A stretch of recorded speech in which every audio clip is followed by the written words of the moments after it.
Hi, good morning, Miss Jessica Wester. Hello, how are you? Fine, and I want to explain you about my lesson plan. Okay. Because for this week, I want to remind to my students about the colors because we worked the last week with colors, and Mhm. now I want to teach the family members. Mm-hmm. And I did my lesson plan here, and I need any suggestions if you have, because my class is a little bit different because always I'm trying to teach with songs and videos, and is a little bit different than the other Mhm. classes.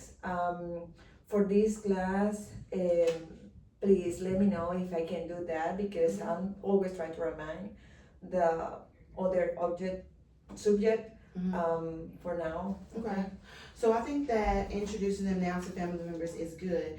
One thing that I will say that if you're doing a lot of music and you're doing a lot of um, things with audio and things like that, maybe giving them an activity where they can actually create their own, maybe trifold, Okay. or create their own. If you know, mom, dad, sister, brother, index cards, let them draw on the front, and then a picture of that family member, and then on the back as a flashcard what the name is in Spanish. Mm-hmm. And that can kind of give them an independent activity as well, so that you can kind of like a summative assessment for them. Okay, so that you can see what they know, and it gives them a little art activity as well. So I think that's good. I think that when you did the colors, you did really, really well. Family members is important because that's another part of knowing, you know, your Spanish and things like that. So I think you're doing well with And that. other thing in this class, I'm trying to look more kinesthetic because when I teach the colors, I find that one song and I move my body in different ways. Yeah. And I did one quiz, a short quiz about the family members when we clean the classroom. Okay, come on here, pay attention to me. And I did, I don't know if I can do that with the students in second grade. Yeah. Anything that's going to allow them to engage is going to be an attention seeker. Okay. And they retain it a lot better when you actually have them to stand up and engage as well. Okay, even like a little skit. I want someone to act like a father but say it in Spanish. Okay, papa. Yeah. So I want someone to demonstrate papa.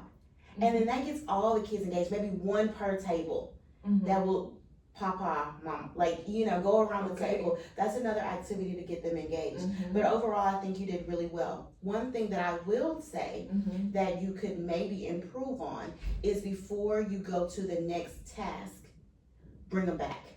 Okay. Making sure they're all bringing it back with you. They're all calmed down and they're all listening. Because I feel like sometimes some of the kids on one side was listening and the other kids were doing something else. Yeah. And then you have to repeat yourself because they hit it first time. Yeah. But other than that, I feel like the engagement was good.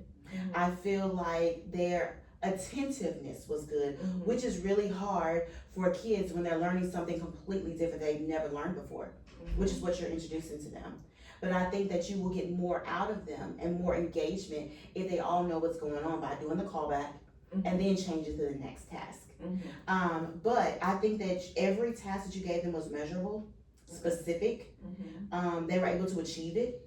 It was easy enough for them to be able to achieve it and learn from it. It was realistic, but I think that you could add a little more realistic to it by adding them, you know, having them imitate that role or imitate that person. And I think it was all time efficient. Okay. So I feel like you did all of your SMART goals for the class. Yes, and I want to show you this.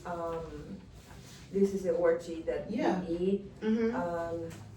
And yes, the kids write very well. And we have a house here too, and I love it because it's a little bit craft. Yeah. And everybody's like, come on, let me see about your family members. You Yeah. live with mama, with abuela. Yes. And I think you do a lot with them engaging, and that's huge. A lot of teachers just teach and lecture, but you allow them to be teachers too in their little area by allowing them to create their own family house, Mhm. all of that, but then also being able to share it and teach it to their other students. By them showing their house and saying those words in Spanish, they're teaching their partner. Yeah. And it's repetitive, Okay. so they're all engaged, so that more they hear it, the more they'll know it. Okay. Miss Jessica, I think we are ready with the recording. Thank you. Thank you so much. You're welcome.